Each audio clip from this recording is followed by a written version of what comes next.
Hey everyone, and welcome to The Scoop, your destination for all the hot things in Hollywood, from celebs, movies, music, TV, and so much more. I'm Sharice Hanner. And I'm Deetra Allen. Today we will be talking about the new Golden Globe host, Emma Stone going crazy over Miranda Cosgrove, and so much more. Let's get started. Comedy superstars and pals Tina Fey and Amy Poehler are going to host the 70th annual Golden Globes. This is one of the best ideas ever. When they were on SNL, I actually enjoyed it. Now that they left, SNL has gone down the drain. The president of alternative and late night programming for NBC seems pretty proud of himself for coming up with this idea. He released a statement saying, "Having both Tina Fey and Amy Poehler on board to host this year's festivities is a major coup. Tina and Amy have a proven chemistry and comedic timing from their many years together. Amy and Tina have pretty much known each other forever. They worked together in Chicago, on stage on SNL, and a little flick called Mean Girls. We cannot wait for January." Speaking of celebrities going on shows, Emma Stone is going to be on iCarly. Emma plays a fan of Carly's and the madness ensues. Let's check out the amazing star of Spider-Man as she walks in on Carly and her crew absolutely, positively loses it upon sighting her favorite internet celeb. Tune in to watch Emma and Miranda share the stage Saturday night on Nickelodeon. Saturday. We have to find Spencer some friends his own age. Carly's out to find Spencer a new BFF. Hello? Doesn't look too stupid or too smart. Let's hit him up. And they're putting friendship to the ultimate test. Oh, I can make him gag. Emma Stone guest stars. Oh my god. It's iCarly. From the internet. Shut up! Shut up! In I Find Spencer Friends. Saturday night at 8. I cannot wait to see that episode. Well, speaking of another popular TV actress, Blake Lively just got married to a famous hot celebrity hunk, Ryan Reynolds. Yummy. And we have some behind-the-scenes deets. When it came to finally planning her real-life wedding, which took place last month, it seems Blake Lively had the perfect idea of how her wedding day should be. While she got some little help from Martha Stewart and wedding planner Terry Garrard, Blake came well prepared. Garrard revealed she had pages and pages of pictures. She knew everything that she wanted from the very beginning to the very end. The problem was she had 250 photos, and she wanted all those elements in her wedding. Well, we guess when it comes to your wedding day, it should be exactly how you dreamed it should be. And for all the overall atmosphere of the wedding, Martha recalled, "You looked around the room and all the candles were glowing and they looked so happy. You know, I was with them yesterday and said to them, I have never seen a bride and groom sit at a table so long and look at each other and talk to each other. Everyone was so happy for them." Aw, how adorbs. It sounds like Blake knew exactly what kind of dress she wanted as well, down to every last detail. Marquez's co-founder Karen Craig revealed Blake is incredibly stylish, and she knew really what she wanted. It was very much how we would do for all brides. We started with a lot of sketches, and we sit down and talk through the sketches until we came to the final dress. She just wanted to be romantic and beautiful, and we're sure Blake made a stunning bride. We're happy that her and Ryan Reynolds' wedding day turned out how she pictured in her mind, and that it was stylish and charming. Hey guys, I'm Deetra. Well, not much has changed since the Jonas Brothers released their last album, but we are so amped to hear the Joe Bros' upcoming album, as it promises to be complex, mature, and completely different from what we've heard in their Disney teens past. The brothers recently dished on their upcoming musical venture, revealing, "The vibe right now that we're trying to create, we've had a really memorable career and we're really thankful for up until this time. And now we're hoping to create an experience for our fans that's really personal and shows a little bit deeper look into what our lives have been like, as far as lyrics. But musically, we're trying to push ourselves to continue to grow and get better." And if their song Wedding Bells, which is totally about Miley Cyrus, is any indicator, this album is going to be epic, experimental pop galore. Now on to an American Idol alumni. Kelly Clarkson has recently been known for slaying song covers during the fan request portion of her live tour. And now she has an amazing new single called Catch My Breath. This powerful anthem of a tune is featured on Kelly's upcoming Greatest Hits album.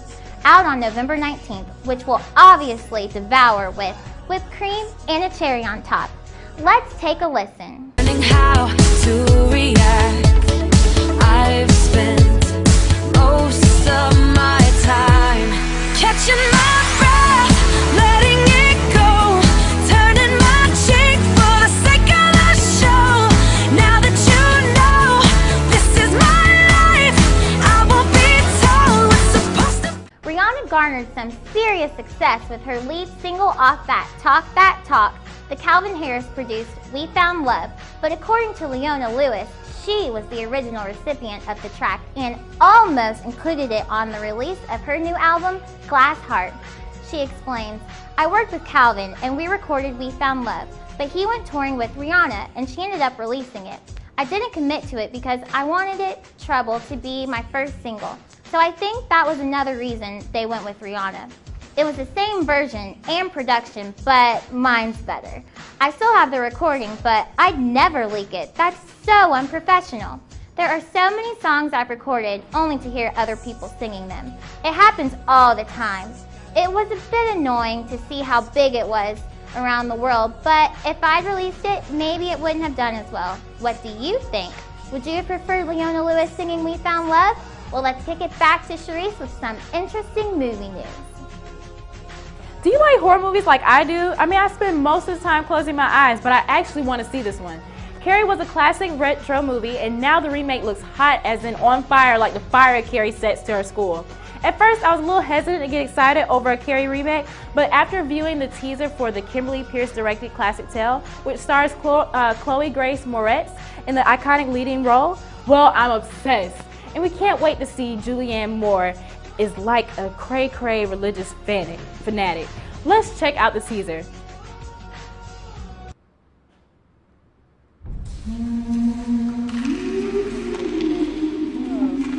This was always such a peaceful town. I don't want to use the word conspiracy, but that's what it's looking like. Her mother was a fanatic. I don't know how she lived with him.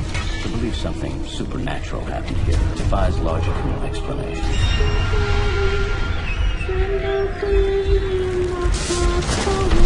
There's one thing no one seems to understand. She wasn't some monster. She was just a girl. Amanda Bynes is an innocent woman. According to her lawyer, the former Amanda Show star has pled not guilty to 2 counts of driving on a suspended license.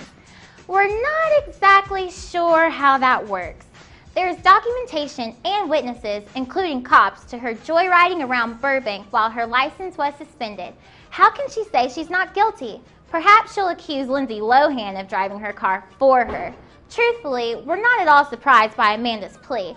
If the girl refuses to turn herself in for a hit and run, she can't say we're shocked that she's not taking responsibility for this. I mean, come on. Just bring out the dancing lobsters. Katora, what dancing lobsters can you smash in today's Scooped or Duped? Hello, lovelies. My name is Katora Green, and I know you guys want to know the latest gossip, so here we go. First up, is Queen Bee going to be gracing us with her fabulous presence at Super Bowl 48? That is so the scoop. Miss Beyonce has been confirmed to perform at the Super Bowl in New Orleans next year, according to the Associated Press. She will be joining the ranks of Madonna, Janet Jackson, Paul McCartney, and Michael Jackson, just to name a few. Most can agree that Beyonce is one heck of a performer, and I'm sure that halftime show will be like none other. It sort of makes me want to buy a ticket for the Super Bowl, and if I get a glimpse of Little Miss Blue, the money will be well worth it. Is Kirsten Stewart and Robert Pattinson back together? Well, that's not entirely scooped, but the Twilight actress just bought a $2.1 million house just minutes away from him. Also, it's been reported they had lunch together along with some friends in Hollywood. Although it's not been completely confirmed that the two are back together, it seems like they're trying to work things out. Hey, love conquers all, right? Is YMCMB rapper Tyga too broke to pay his rent? That is so duped, ladies and gentlemen. Tyga says that he is not some broke squatter who refuses to pay rent on a Malibu crib. In fact, he claims he just bought a $6.5 million mansion just 20 miles away. A Malibu landlord named Gomereza Razi sued Tyga, claiming the rapper is screwing him on his $16,000 per month rent, but continues to live in the home. But a rep for Tyga told TMZ the lawsuit is 100% BS, insisting that he gave the landlord the necessary 30 days notice before he left and everything should be square. Tyga also claims that he is definitely not living in the home because he's jacked up at a brand new 9,279 square foot mansion he purchased in Calabasas. The rep said the landlord is being unreasonable. He wants Tyga locked in a lease because he can't find anyone to cover the hefty rent in such a crappy economy. As for Tyga's new crib, we're told it's ginormous, boasting 7 bedrooms, 8 baths, a movie theater, pool, spa, waterfall, tennis courts, gym, the whole works, guys. Now, I know I certainly can't afford anything like that, but right now we're going to turn it over to Julie, where I'm sure those fashionable celebrities she reports on most definitely can. Hey, and welcome to Legit Dress or Legit Mess. I'm your host, Julia Mangwa, and today I'm showcasing the fashion-forward and backward celebrities of Hollywood. In light of the BET Awards this past weekend, I'll be letting you know whose outfits were on beat and which celebs still didn't get the hint even after the second sound check. Let's start off with Mr. Hair Weave Killer himself, 2 Chainz. Photographed at the 2012 BET Hip Hop Awards, 2 Chainz looked like he arrived straight from a paintball fight, wearing that painful, colorful jacket. Let's not forget to mention those red motorcycle gloves that he stole off the set of Michael Jackson's video, Bad. Legit messy mess. Next time, 2 Chainz, please hire a stylist, and if you already have one, please fire her and refer her to my optometrist. Next, we have a breath of fresh air, the stunning and always flawless Alicia Keys. Miss Swiss Beats was at Vanquish doing a meet and greet for her new album. Keeping it posh and elegant, she was spotted wearing a black and white biker jacket, a white sheer blouse, classic black skinny jeans, and peep-toe booties. This trendy New York look has this girl on fire. Kim K, someone once said, "You can have it all, but you just can't have it all at once." In your case, you can't wear it all at once. You just can't mix business with pleasure, especially during the daytime. Kimmy was spotted in Miami on Sunday wearing a sheer, unflattering gray knee-length skirt and a black bustier top, and a platinum-colored pumps. Kimmy doll, before Kanye used to always dress on point. Why do you look like a 45-year-old accountant going to her boss's office after hours? Legit tacky mess. Happy belated birthday to our gorgeous R&B diva, Miss Ashanti. She was spotted celebrating her 32nd birthday at Compound here in Atlanta, wearing a tight mini black long sleeve dress accented with a beautiful gold sequins pattern, as well as black Louboutin booties that makes me want to dance in her shoes. Your birthday wish came true, doll. Definitely legit dress. Now, it brings me to such great shame to show you fashionistas this, but as the saying goes, if you knew better, you would do better. So we are just going to assume that Sierra does not. At the red carpet event for Black Girls Rock, this girl just didn't. Photographed wearing a confusing all-black outfit of a sleeveless blazer and an extra long top in what I can only come to describe as a pants skirt, this girl looked like she was from another planet. Phone home, Cece. I think this girl was trying to be too much like a boy. Legit mess. Finally, we have the handsome, all-grown-up Mr. Diggy Simmons in a very contemporary LA-style look. Diggy was photographed wearing a classic blue button-down collared shirt, a burgundy-colored leather sleeve motorcycle jacket, and white denim jeans. With a swag that is unmatched, Diggy was photographed walking the 2012 BET Hip Hop Awards alone. Yes, ladies, alone. Wish I was his hot date. Call me Diggy, definitely a legit dress. Well, that's all the time I have, unfortunately. Ladies and gents, it's been my pleasure bringing you the legit fashion faux and faux pas of Hollywood. Life is your runway and the world is your audience. Until next time, now back to the studios. Thanks so much for watching us this week. I'm Sharice Hanner. And I'm Dieter Allen. Make sure to like us on Facebook. Follow us on Twitter. And subscribe to us on YouTube. Until next time. We'll see you next week. Did you hear Beyonce's doing the Super Bowl? What? I'm so excited because last few years,